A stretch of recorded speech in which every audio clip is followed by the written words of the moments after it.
ওই ঢিসকাও। হাহা, আঙ্কেল ভয় পেয়ে গেছে, আঙ্কেল ভয় পেয়ে গেছে। আরে স্যারকে আঙ্কেল বলছে, আমি তোমার আঙ্কেল হই? তোমার মাথা খারাপ হয়ে গেছে নাকি? নিজের জায়গায় যাও। এই আঙ্কেল আমাকে বকেছে। ভাইয়া, এই আঙ্কেল কি সবার উপর এমন রাগ করে? এটা আমাকে ভাইয়া কেন বলছে? ওয়াও, কত সুন্দর চিপস এনেছো। এখনো লাঞ্চ হয়নি, আমি চিপস খাবো।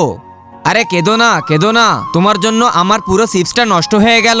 বিজয়, যাও তো, ওকে একটা চিপস এনে দাও, জুসও নিয়ে আসবে। ঠিক আছে, নিয়ে আসছি। এই নাও। এটা বাচ্চাদের মতো আচরণ কেন করছে?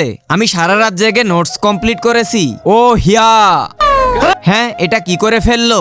আরে পাগল মেয়ে, এখান থেকে চলে যাও।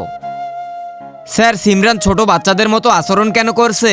তো বন্ধুরা, তোমরা কি বড় হয়ে তোমাদের মাকে বৃদ্ধাশ্রমে রেখে আসবে? যদি রেখে না আসো তাহলে ভিডিওতে লাইক দিয়ে চ্যানেলটি সাবস্ক্রাইব করে দাও। আর যদি না করো তাহলে বুঝবো তোমরা তোমাদের মাকে বৃদ্ধাশ্রমে রেখে আসবে। তোমরা কি করবে সেটা কমেন্টে জানাও। মনে পড়লো, আমরা 6 দিন আগে ফুটবল খেলছিলাম আর বলটা সিমরানের মাথায় লেগেছিল।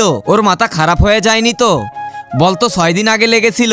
আরে মাথা ওর খারাপ হয়েছে নাকি তোমার? নাকি ওই বাবা সিমরানকে অভিশাপ দিয়েছে? আরে না স্যার, ওই ভণ্ড বাবাকে তো কালই পুলিশ ধরেছে। ঘুড়ি ঘুড়ি। আরে স্যার, ও তো স্কুলের বাইরে যাচ্ছে, ধরুন ওকে। কত ভালো অভিনয় করে সবাইকে বোকা বানালাম। ইয়া।